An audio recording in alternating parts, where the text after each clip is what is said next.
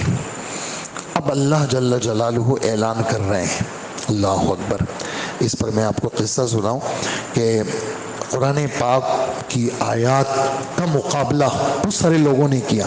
ایک بہت بڑا سمجھدار آدمی کہنے لگا کہ لوگ کہتے ہیں قرآن کا ٹکر نہیں ہے، میں اس کے ٹکر میں لکھتا ہوں، کہ قرآن کے ٹکر میں میں کتاب لکھتا ہوں۔ تو جیسے ہی اس نے یہ کھولی تو یہ والی آیت سامنے آ گئی جو میں ابھی سنانے لگا ہوں آپ کو۔ آیت کیا ہے؟ اللہ جل جلالہ اعلان کر رہے ہیں، وَقِيلَ يَا أَرْضُ ابْلِعِي مَاءَكِ، اللہ اعلان کر رہے ہیں اے زمین اپنے پانی کو نگل لے، اور اے آسمان تھم جا، ابھی مزید بارش نہیں برسانا۔ اور کشتی کو اللہ پاک نے جودی نامے ایک پہاڑ تھا اس پہ اللہ نے رکوا دیا، اور کافروں کی ہلاکت کا فیصلہ ہو گیا، اور یہ اعلان ہو گیا کہ کافروں پر خدا کی لعنت۔ یہ آیت جب اس آدمی نے دیکھی، اس نے کہا میں تو اس کا مقابلہ نہیں کر سکتا، میں زمین کو کیسے حکم دوں؟ زمین کو حکم کون دے سکتا ہے؟ زمین کا پیدا کرنے والا۔ آسمان کو حکم کون دے سکتا ہے؟ آسمان کا پیدا کرنے والا۔ زمین پانی کو نگل لے، آسمان بس کر لے، اور کشتی کو وہاں ہم نے رکوا دیا اور اعلان کر دیا کہ ظالم تباہ ہو گئے۔ تو یہ دیکھا اس نے تو اللہ پاک ہدایت مقصود تھی، کلمہ اس آدمی کو پڑھوا دیا۔ اب میں اس کا مقابلہ نہیں کر سکتا، قرآن کا مقابلہ کون کرے گا؟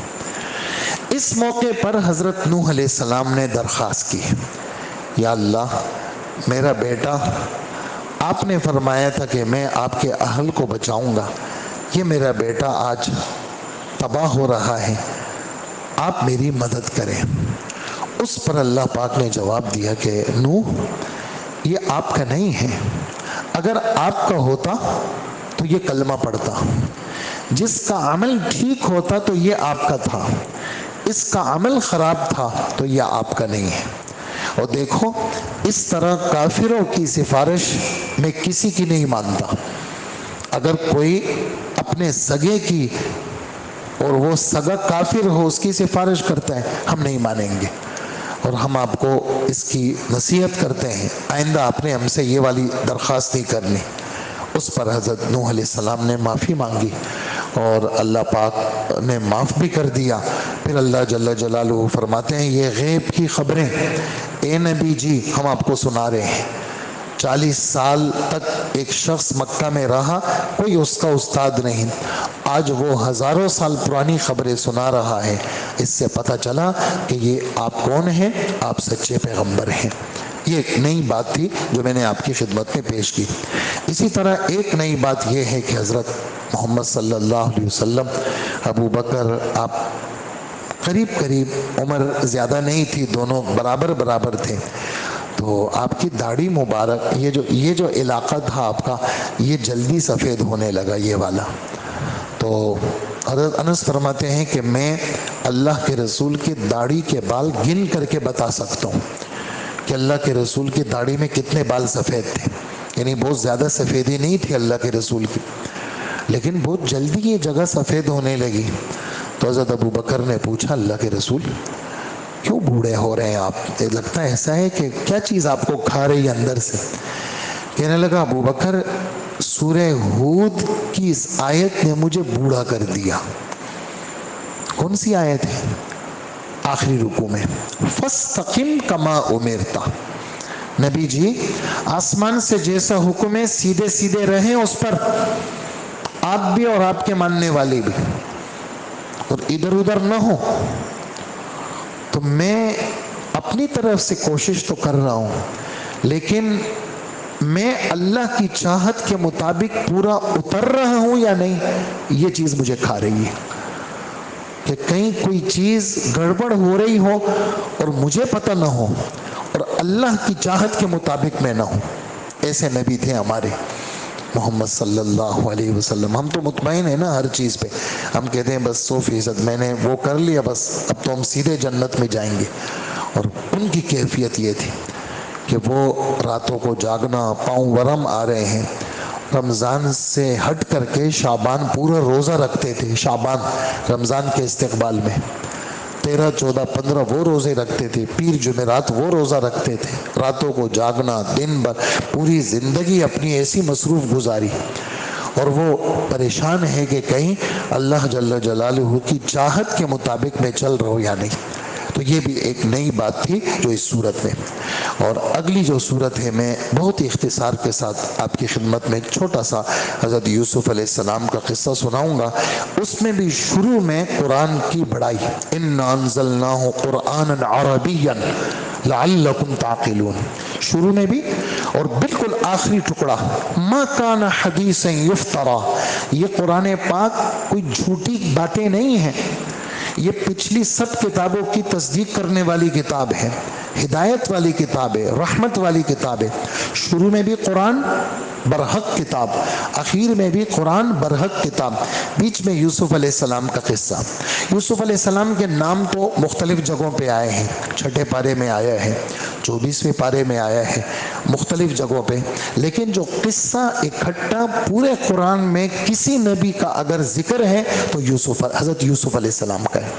حضرت یوسف علیہ السلام کا قصہ پورے قرآن کے اندر کہیں پر ہے تو وہ یہاں پر ہے. اچھا, ہمارے نبی کی زندگی کی ان کے ساتھ مشابہت تھی. ہمارے نبی کے اپنے رشتہ دار مخالف ہو گئے. ابو لہب حضور کا چچا تھا اور اللہ کے رسول کو گالیاں دیتا تھا. ان کی بیوی ام جمیل حضور کی چچی تھی, کانٹے بچھاتی تھی. اپنے سگے ہمارے نبی کے مخالف ہو گئے اور تلواریں نکال لی. اللہ کے رسول کو چھپنا پڑا غار سور کے اندر. قصہ آپ سن چکے ہیں. اسی طرح حضرت یوسف علیہ السلام نے خواب دیکھا, چھوٹے ہیں ابھی, 2 بھائی ایک ماں سے یوسف اور بنیامین, اور 10 بھائی دوسری ماں سے حضرت یعقوب علیہ السلام کے 12 بیٹے. یہ بچہ خوبصورت خواب دیکھا, ابا جان میں نے خواب دیکھا 11 ستارے مجھے سجدہ کر رہے ہیں اور چاند سورج مجھے سجدہ کر رہے ہیں. ابا جان پتہ نہیں کیسا خواب ہے. بیٹا خواب کسی کو بتانا نہیں, اللہ پاک تجھے بہت بڑا آدمی بنائیں گے. اگر تو نے خواب کسی کو بتایا نا, تیرے گھر کے لوگ تیرے مخالف ہو جائیں گے. اور وہی ہوا. ابا خیال رکھتے تھے, خوبصورت بھی تھے, چھوٹے بھی تھے, وہ بڑے تھے 10 بھائی. تو کہا کہ عجیب بات ہے, ہمارے ابا یوسف کو بڑی لفٹ کراتے ہیں, ہمیں تو دیکھتے بھی نہیں ہیں. تو کسی بہانے لے گئے ان کو. والد صاحب نے کہا کہ مجھے ڈر لگتا ہے کوئی اس کو جانور میرے بچے کو کھا لے گا. نہیں, ہماری موجودگی میں اس کو کیسے جانور کھائیں گے. خیر لے گئے, ان کو لے گئے اور مارتے ہوئے لے گئے, نعوذ باللہ, جو روایتوں میں قصے ہیں. والد صاحب کی سامنے تو کوئی ایک اٹھا رہے, سینے کے ساتھ لگا رہے, کسی نے یہاں بٹھایا اور جناب پیار کرتے ہوئے لے گئے. جہاں والد صاحب کی آنکھوں سے اوجل ہو گئے وہاں زمین پہ مارا اور مارتے ہوئے لے گئے. اور یہ مشورہ ہوا ان کو قتل کرو. بڑے بھائی نے کہا قتل مت کرو, کنویں میں پھینک دو. تو ان کی قمیص اتروائی اور ان کو کنویں میں پھینکا. اللہ جل جلالہ نے جبریل علیہ السلام کو بھیجا, ان کو پکڑ لیا. وہاں کنویں میں ایک پتھر تھا, وہاں بٹھا دیا. اور اللہ نے جنت کی قمیص بھیج کر کے ان کو پہنائی. اور جب یہ لوگ اپنے باپ کے پاس پہنچے روتے ہوئے, کیا ہوا, میرا بچہ کہاں ہے؟ کہا اس کو بھیڑیے نے کھا لیا. اور یہ قمیص ہے اور اس پہ جھوٹ موٹ کا جو ہے نا کسی جانور کا خون لگایا. تو والد صاحب کہنے لگے کہ عجیب سمجھدار بھیڑیا تھا کہ قمیص صحیح سالم نکال لی اس نے, قمیص نہیں پھٹی. تمہارا یہ مکر ہے, میں اللہ ہی سے درخواست کروں گا, صبر کروں گا, شکوہ شکایت نہیں کروں گا. خیر والد صاحب کے لیے غم کے دن شروع ہو گئے. ادھر یہ بھائی آتے تھے اور کچھ نہ کچھ ان کو کھانے پینے کو دیتے تھے. خدا کی شان ایسی ہوئی، ایک قافلہ جو سیدھے روٹ پہ جا رہا تھا وہ راستہ بھول گیا، راستہ بھول کے یہاں آ گئے۔ انہوں نے کہا بھئی پانی لے آؤ۔ کنویں کے پاس بندہ پہنچا، جب ڈول نیچے کیا تو پانی تو تھا نہیں۔ جبرائیل علیہ السلام نے حضرت یوسف علیہ السلام کو کہا آپ اس میں بیٹھ جائیں۔ وہ بیٹھ گئے۔ جب وہ ڈول اوپر آیا تو اس بندے نے دیکھا کہ یہ تو بہت خوبصورت لڑکا ہے، اور اتنے میں ان کے بھائی پہنچ گئے۔ کہنے لگے نعوذ باللہ، یہ جملے کہنے کے نہیں ہیں، کہ یہ ہمارا غلام ہے، بھاگا ہوا ہے اور ہم بیچنا چاہتے ہیں۔ تو کھوٹے پیسوں پہ، یعنی بہت کم پیسوں پہ حضرت یوسف علیہ السلام کو بیچ دیا۔ یوسف علیہ السلام کو خریدا قافلے والوں نے، مصر کے بازار لے آئے۔ مصر کے بازار میں جو مصر کا جو بڑا آدمی تھا عزیز مصر، اس نے خریدا۔ اس کی اولاد رہی تھی، بیوی کو کہا کہ ہم اس کو بچہ بنائیں گے اور ہم اس کو بڑی عزت کے ساتھ رکھیں گے۔ خدا کی شان، بڑے ہوتے گئے، جوان ہو گئے، اور وہ جو عورت تھی وہ عاشق ہو گئی، بدکاری کی دعوت دی۔ حضرت یوسف علیہ السلام نے فرمایا کہ میرا رب میرے اوپر بڑے احسانات ہیں اس کے، میں اپنے رب کی نافرمانی نہیں کروں گا۔ 7 دروازے بند کیا اس نے۔ حضرت یوسف علیہ السلام نے ہمت کی، ایک تو دعا مانگی، ایک آگے بڑھے۔ جب بڑھے تو وہ بند دروازے اللہ نے کھول دیے، 7 کے 7 دروازے کھلتے گئے، اور یہ پیچھے سے بھاگ رہی ہے، اور ان کی قمیص پہ پیچھے سے جھپٹا مارا تو قمیص پیچھے سے پھٹ گئی۔ سامنے دیکھا تو اس عورت کا شوہر۔ عورت نے مکر بنایا، کہنے لگی کہ اس نے میری عزت پہ ہاتھ ڈالا اور کیا آپ سزا دیں گے اس کو؟ تو حضرت یوسف علیہ السلام نے کہا بالکل بھی نہیں، آپ اپنے خاندان کے اندر کسی دودھ پیتے بچے کو لائیں، وہ میری گواہی دے گا۔ گود والا بچہ، اس نے الفاظ کی قرآن پاک میں ہے کہ قمیص کو دیکھ لو، اگر قمیص سامنے سے پھٹی ہے تو پھر یوسف جھوٹے ہیں اور تمہاری بیوی سچی ہے، اور اگر قمیص پیچھے سے پھٹی ہے تو یوسف سچے ہیں، تمہاری بیوی جھوٹی ہے۔ جب دیکھا تو قمیص تو پیچھے سے پھٹی ہوئی تھی، اور عزیز مصر نے اور کوئی بھی کارروائی نہیں کی۔ لوگ علماء لکھتے ہیں، کہہ رہے ہیں کہ بہت بے غیرت قسم کا آدمی تھا کہ اس نے کچھ بھی نہیں کہا اپنی بیوی کو، اور معاملات کو رفع دفع کیا۔ بات پھیل گئی علاقے کے اندر۔ اب اس عورت کو فکر ہوئی کہ لوگ میرا مذاق اڑائیں گے، اس نے ایک دعوت کی، دعوت فروٹ وغیرہ تکیے وغیرہ لگائے، بڑے بڑے وزراء کی عورتیں جمع ہوئی، اور ان کے ہاتھ میں چھریاں بھی دیں اور فروٹ بھی دیے۔ حضرت یوسف علیہ السلام کو کہاں نکلیں آپ؟ حضرت یوسف علیہ السلام جب آئے تو عورتوں نے جب حضرت یوسف کو دیکھا تو اپنے فروٹ کاٹنے کے بجائے انگلیاں کاٹ دی، اور کہنے لگی یہ تو انسان نہیں ہے، یہ تو فرشتہ ہے۔ اور پھر وہ عورتیں حضرت یوسف کو دعوت دے رہی ہیں کہ تم اس کی بات مانو۔ ایسے موقع پر حضرت یوسف علیہ السلام نے دعا مانگی۔ ہر اس شخص کے لیے اس دعا کے اندر ترغیب ہے، جہاں کہیں وہ اس طرح عشق معاشقے میں پھنس جائے اور خود وہ بچنا چاہے تو وہ اللہ کے سامنے یہ دعا پیش کرے۔ حضرت یوسف علیہ السلام نے تو خدا سے جیل مانگی، اے اللہ مجھے تو جیل پسند ہے، ان کی یہ دعوت پسند نہیں ہے، اور اگر آپ نے میری دعا قبول نہیں کی، اللہ میں بھی کمزور ہوں، میں تو ان کی طرف مائل ہو جاؤں گا اور جہالت والی حرکت کر بیٹھوں گا۔ اللہ نے دعا قبول کی اور حضرت یوسف علیہ السلام کو بچا لیا اور جیل میں چلے گئے۔ ہم اب کیا دعا مانگیں گے؟ ہم دعا یہ مانگیں گے، ربی العفت احب الی مما یدعوننی الی، اے میرے رب پاک دامنی کو میں پسند کرتا ہوں، یہ جو عورتیں مجھے گندی چیزوں کی دعوت دے رہی ہیں اللہ مجھے یہ پسند نہیں ہے، مجھے تو پاک دامنی پسند ہے۔ اور اے اللہ اگر ان عورتوں کی، یہ جو خوبصورت عورتیں ہیں، اگر ان کی گندی تدبیروں کو آپ نے مجھ سے نہیں ہٹایا تو اے اللہ میں تو تباہ ہو جاؤں گا۔ اللہ جل جلالہ نے جیل میں بھیجے، جیل میں بھی عزت شروع ہو گئی، خواب دیکھنے، خوابوں کی تعبیر بتا رہے ہیں، اور خوابوں کی تعبیر میں دو بندے، ایک کو وہ ہو گئی، رہائی ہو گئی، اور ایک جناب جو ہے وہ ہو گیا اپنا یعنی قتل ہو گیا۔ اور جس کو رہائی ہو گئی اس کو کہا یار میں بے گناہ جیل میں ہوں، ذرا میری سفارش تو کر دو۔ اس کو خدا نے بھلا دیا۔ خدا کی شان، بادشاہ نے خواب دیکھا۔ بادشاہ نے کہا بھئی میں نے یہ خواب دیکھا ہے، مجھے ذرا تعبیر بتاؤ۔ لوگوں نے کہا کہ یہ ایسی فضول خواب ہے، فضول خوابوں کی کوئی تعبیر نہیں ہوتی۔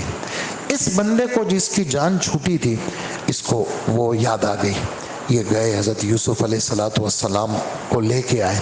حضرت یوسف علیہ السلام کو کہا کہ یہ ہمارے بادشاہ نے خواب دیکھا ہے۔ کیا خواب دیکھا ہے؟ خواب یہ ہے کہ 7 کمزور گائیں 7 موٹی گایوں کو کھا رہی ہیں، اور 7 بالیاں گندم کی جس میں گندم ہوتی ہے 7 سوکھی ہیں اور 7 ہری ہیں۔ 7 موٹی گائیں ان کو کھا لیا کس نے؟ کمزور گایوں نے، اور 7 ہری بھری گندم اور 7 بالیاں سوکھے گندم۔ یوسف علیہ السلام نے فرمایا کہ اس کی تعبیر یہ ہے کہ 7 سال تک خوب بارشیں ہوں گی۔ تو تم نے کیا کرنا ہے؟ تم نے بہت ضرورت کے مطابق چیزیں استعمال کرنی ہیں، باقی اسٹاک کرنا ہے، کیونکہ 7 سال سخت قحط آئے گا، اور یہ جو تم نے اسٹاک کیا ہوگا یہ باقی 7 سال جو سوکھے ہوں گے جس میں بارش نہیں ہوگی، یہ تمہارے اسٹاک کیا ہوا تم اس کو استعمال کر لو گے۔ بادشاہ حیران ہو گیا کہ گائے اور سوکھی گائیں اور بالیاں، اتنی اچھی تعبیر، کہا اس کو لے کے آؤ۔ نے کہا میں نہیں آؤں گا، اب جن عورتوں نے مجھ پہ الزام لگایا تھا پہلے اس کی صفائی ہو۔ سب عورتوں نے کہا، حتیٰ کہ جو عزیز مصر کی بیوی تھی اس نے بھی کہا میں قصوروار ہوں۔ یوسف علیہ السلام پاک ہے۔ حضرت یوسف علیہ السلام کہنے لگے وَمَا أُبَرِّئُ نَفْسِي، 13ویں پارے کی پہلی آیت، میں اپنے آپ کو برات کا اعلان نہیں کرتا، لیکن میں بھی انسان ہوں۔ ان النفس لامارۃ بالسوء، نفس انسانی برائیوں کا حکم دیتی ہے، الا من رحم ربی، جس پر اللہ رحم کر لے وہ بچتا ہے، میرا رب غفور الرحیم ہے۔ اب جیل سے باہر آ گئے اور بڑی عزت ہوئی ان کی، بادشاہ نے اپنے پاس رکھا اور وزیر خزانہ بن گئے، اور ایسی اچھی تدبیر کے ساتھ پورے ملک مصر کو چلایا کہ بعد میں بادشاہ بھی بن گئے۔ اب ان کے جو والد صاحب تھے بھائی، وہاں اس علاقے میں قحط آیا، انہوں نے یہاں ٹوکن سسٹم رکھا کہ بھئی آؤ، اور جو ہے وہ ہم ہر آدمی کو ایک پورا جانور جتنے اس پہ اناج آ سکتا ہے ہم دیں گے۔ جب یہ آئے تو دیکھا کہ بھائیوں کو دیکھ لیا، انہوں نے تو پہچان لیا، انہوں نے نہیں پہچانا۔ تو یوسف علیہ السلام ان سے کہنے لگے تم لوگ یہی 10 بھائی ہو؟ کہنے لگے نہیں، ہمارے ایک بھائی اور ہے لیکن ابا ان کو چھوڑتے نہیں ہیں۔ تو یوسف علیہ السلام نے کہا دیکھو اگلی دفعہ آؤ گے نا، اگر تم نے اپنے بھائی کو نہیں لے کے آئے تو پھر یہاں تمہیں کچھ نہیں ملے گا، اپنے بھائی کو لے کے آنا۔ اچھا، جو وہ ٹوکن کے پیسے لے کے آئے تھے تھوڑے بہت راشن کے، وہ پیسے بھی ان کے سواریوں میں چپکے سے رکھ دیے، اور یہ جملہ بھی کہا۔ جب یہ بچے وہاں پہنچے بڑی تعریفیں کی، جی مصر کا بادشاہ ہے اور ایسا ہے ایسا ہے، بہت خوبصورت ہے اور بہت ہمارا خیال رکھا، بہت ہمیں عزت دی، لیکن یہ جملہ کہا۔ ابا نے کہا کہ میں تم پہ پھر بھروسہ کروں؟ ایک دفعہ بھروسہ کر چکا ہوں، میرا بچہ تم لوگوں نے گما دیا ہے، ابھی میں بنیامین کے بارے میں بھی بھروسہ کروں؟ خیر جب وہ کھولا تو راشن بھی موجود ہے، پیسے بھی واپس مل گئے۔ کہہ رہے ہیں ابا دیکھو ہمارے تو پیسے بھی واپس مل گئے، اب تو آپ نے ہمیں یہ بنیامین کو چھوڑنا ہوگا۔ ابا نے کہا اجازت ہے، لیکن مجھے پکا پکا وعدہ دو، خبردار جو میرے بچے کو تم لوگوں نے تکلیف دی۔ اور دیکھو بچوں ایک بات اور سنو، تم لوگ 11 بھائی ہو، جاؤ گے، جب اکٹھے جاؤ گے نا تم تو لوگوں کی نظریں ہوں گی، تو تو نظر بد سے بچنے کے لیے یہ تدبیر کر لو کہ ایک دروازے سے مت جانا، الگ الگ دروازوں سے جانا۔ اللہ پاک فرماتے ہیں کہ الگ الگ دروازوں سے جانے سے اللہ کا حکم بدل تو نہیں سکتا، لیکن یہ ایک تدبیر تھی حضرت یعقوب علیہ السلام کے دل کی، اور انہوں نے یہ جملہ بھی کہا کہ یہ الگ الگ دروازوں سے جانا یہ اللہ کی تقدیر کو نہیں بدل سکتا، میرا بھروسہ تو اللہ ہی پر ہے، اور اللہ کے سوا کسی پر بھروسہ نہیں، اللہ پر بھروسے والے۔ لیکن یہ میری ایک تدبیر ہے، جیسے نظر بد سے بچنے کے لیے اگر کوئی تدبیر کرے تو کوئی حرج نہیں ہے۔ اس پر میں آپ کو ایک حدیث سناؤں۔ حضور صلی اللہ علیہ وسلم فرماتے ہیں اپنی چیزوں کو چھپایا کرو، ہر آدمی کو اپنی تفصیلات مت بتاؤ، میرے یہ انویسٹمنٹ ہے، میرا یہ کاروبار ہے، پتہ ہے تمہیں میں مہینے میں اتنا کماتا ہوں، نہیں بتایا کرو۔ استعینوا علی قضاء حوائجکم بالکتمان، اپنی ضرورتوں کے پورا کرنے میں چھپانے سے مدد لیا کرو، چیزوں کو چھپایا کرو، مت بتایا کرو لوگوں کو۔ اور نظر ایسی چیز ہے جو اونٹ کو ہنڈیا میں اور انسان کو قبر میں پہنچا دیتی ہے، اس لیے نظر بد سے بچنے کی تدبیر کیا کرو۔ اور میں تمہیں نظر بد کی میں تمہیں تاثیر بتاؤں، حدیث میں سنا رہا ہوں کیا تاثیر ہے۔ اگر تقدیر کو کوئی چیز کراس کرتی تو وہ نظر ہوتا، اتنی طاقتور چیز ہے یہ، اس لیے اپنے آپ کو نظر بد سے بچانے کی یہ تدبیر تھی حضرت یعقوب علیہ السلام کی۔ خیر جی، آ گئے بنیامین، وہ تو سب بھائی دو ایک کمرہ دیا، یہ تو 11واں تھا، ان کو اپنے ساتھ رکھا اور کہا کہ دیکھو بنیامین، میں تیرا بھائی یوسف ہوں، میں تجھے یہاں روکنے کی ایک تدبیر کروں گا، اس میں میری غرض ہے۔ وہ کیا تدبیر تھی؟ وہ تدبیر یہ ہوئی کہ جو بادشاہ کا جس سے غلہ تولتے تھے وہ چاندی کا برتن تھا، اور وہ برتن بنیامین کے سامان میں چھپا دیا، اور اعلان ہو گیا کہ جی بادشاہ کا برتن کھو گیا، اور جو بھی لے کے آئے گا اس کو ہم پورا ایک جانور لاد کر کے اناج دیں گے۔ انہوں نے کہا بھائی ہم تو نبیوں کی اولاد ہیں، ہم تو چور نہیں ہیں اور ہم فسادی لوگ نہیں ہیں۔ اچھا جی چلو تلاشی دے دو۔ تو تلاشی کے اندر 10 کو پہلے چیک کیا، بنیامین کو اخیر میں چیک کیا۔ جب بنیامین کا سامان کھولا اس میں پیالہ نکل آیا۔ اب کیا سزا ہے؟ کہا جی ہمارے مصر کا قانون یہ ہے کہ جو چور پکڑا جاتا ہے اسی کو پورے کو رکھ لیتے ہیں، اس کو نہیں چھوڑتے۔ ہم میں سے کسی کو رکھ لیں آپ؟ نہیں، کبھی بھی نہیں، ہم تو انہیں کو رکھیں گے۔ یہ ساری بات بتانے کے بعد ہمارے رب فرماتے ہیں یہ جو تدبیر تم سن رہے ہو نا، یہ ساری تدبیر ہم نے یوسف کو بتائی تاکہ بنیامین رک جائے، اور بنیامین جب رک گیا تو کھلبلی مچ گئی، بڑے بھائی بھی رک گئے، کہنے لگے میرے تو منہ دکھانے کے قابل نہیں رہا۔ جب وہاں پہنچے کہنے لگے آپ کے بیٹے نے چوری کی، اور وہ وہیں پر رک گیا، اور ہم سچے ہیں، آپ ساتھ والے گاؤں والوں سے پوچھ لیں، ہم نے آپ کے بیٹے کو کچھ نہیں کہا۔ حضرت یعقوب علیہ السلام تو پہلے سے رو کے بینائی چلی گئی تھی، ایک طرف ہو گئے۔ اب بنیامین کو یاد نہیں کر رہے، کہنے لگے یا اسفا علی یوسف، ہائے افسوس یوسف کہاں ہوگا۔ اللہ اکبر۔ تو اس پر پھر بچوں نے کہا کہ آپ تو ہر وقت یوسف اب کہاں ہے؟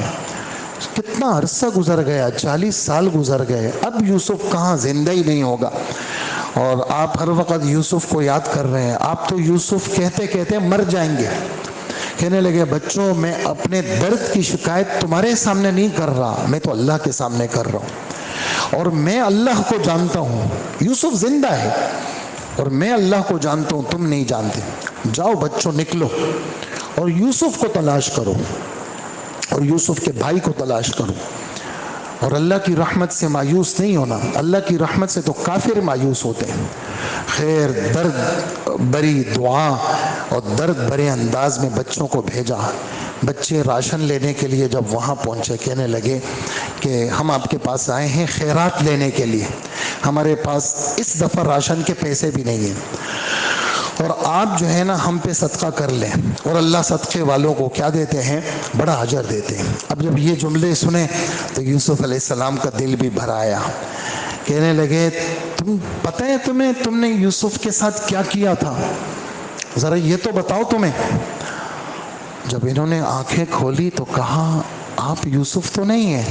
کہا ہاں میں یوسف ہوں، یہ میرا بھائی ہے، اللہ نے ہم پہ انعام کیا، تقوی کا اور صبر کا یہی بدلہ ہے۔ تو بھائی کہنے لگے آپ کو تو اللہ نے جتوا دیا ہم سے، اور ہم گناہگار ہیں، اب آپ کیا بدلہ لیں گے؟ کہا کوئی بدلہ نہیں لوں گا، میں نے تم سب کو معاف کر دیا، یہ میری قمیص ہے یہ لے جاؤ، اور میرے ابا کے جو نابینا ہو چکے ان کی آنکھوں پہ پھیر دو، تو میرے ابا کی بینائی اللہ لے آئیں گے واپس۔ اب یہ قافلہ خوشی خوشی واپس آ رہے جی۔ ادھر حضرت یعقوب علیہ السلام گھر میں ہیں، کہنے لگے بچوں ذرا بوڑھے ہیں، پوتوں نواسوں کو کہہ رہے ہیں بچوں مجھے تو اگر تم مجھے پاگل نہیں سمجھو نا تو مجھے یوسف کی خوشبو آ رہی ہے۔ وہ کہنے لگے ابا آپ میں ہم کیا کہیں آپ کو، آپ وہی پرانی باتیں کر رہے ہیں، یوسف کہاں ہوگا؟ خیر وہ آ گئے جی کہ یوسف زندہ ہے، یوسف بادشاہ ہے، اور آنکھوں پہ قمیض پھیری، بینائی بھی آ گئی۔ بھائیوں نے کہا کہ ابا جان آپ ہمارے لیے اللہ سے معافی مانگے، تو ابا جان نے کہا ابھی تہجد کا وقت آنے دو، میں تم سب کے لیے اللہ سے معافی مانگوں گا۔ خیر جی خوشی خوشی قافلہ روانہ ہوا۔ جب وہاں پہنچے تو ان کی شریعت میں تعظیم کے لیے سر کو ایسا کرنا جائز تھا، ہماری شریعت میں نہیں۔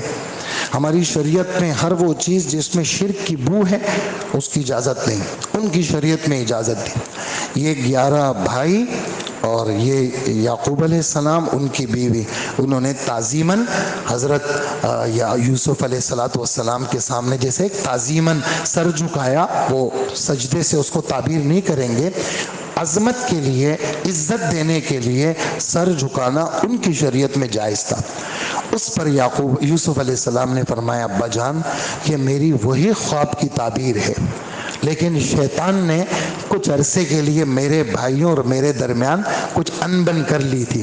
علماء لکھتے ہیں اپنے بھائیوں کو منہ پہ تانا نہیں دیا، نسبت کس کی طرف کر لی؟ شیطان نے کیا۔ اور اے میرے رب آپ نے مجھے ظاہری سلطنت بھی دی، روحانیت بھی دی، آسمانی باتیں بھی دی، لیکن اے میرے رب میری درخواست ہے آپ سے، آپ آسمان اور زمین کو پیدا کرنے والے ہیں، توفنی مسلمن، آپ مجھے زندگی دینی ہے تو حالت اسلام میں، اور موت دینی ہے تو حالت اسلام میں، اور کل قیامت کے دن مجھے کن لوگوں کے ساتھ ملا دے؟ نیک لوگوں کے ساتھ۔ یہ پورا قصہ میں نے آپ حضرات کو سنایا۔ اللہ پاک فرماتے ہیں یہ غیب کی خبریں اے محمد صلی اللہ علیہ وسلم آپ کی سچائی کی دلیل ہے۔ آپ کہاں تھے جب وہ کنویں میں ڈال رہے تھے، اور جب یہ لوگ مکر و فریب کر رہے تھے؟ آپ تو تھے بھی نہیں، لیکن ہم یہ سچی باتیں آپ کو سنا رہے ہیں، آپ لوگوں کو سنا رہے ہیں، اور آپ اس پر لوگوں سے کوئی اجرت بھی نہیں مانگتے۔ یہ قرآن پاک تو تمام جہان والوں کے لیے نصیحت ہے۔ اسی آخری رکوع میں ایک ٹکڑا جو اس امت کی ذمہ داری امت کو بتائی جا رہی ہے، ہذہ سبیلی، یہ تبلیغ کا راستہ، دعوت کا راستہ، یہ محمد صلی اللہ علیہ وسلم کا راستہ ہے کہ میں لوگوں کو یقین کے ساتھ دعوت دیتا ہوں، میرا بھی راستہ ہے، میرے ماننے والوں کا بھی راستہ۔ تو قرآن پاک کو لینا اور قرآن پاک کو آگے پہنچانا، اور قرآن کی حقانیت پر یہ صورت ختم ہوتی ہے۔ اللہ پاک ہمیں عمل والا بنائے اور فتنوں سے اللہ ہماری حفاظت فرمائے۔ الحمدللہ رب العالمین۔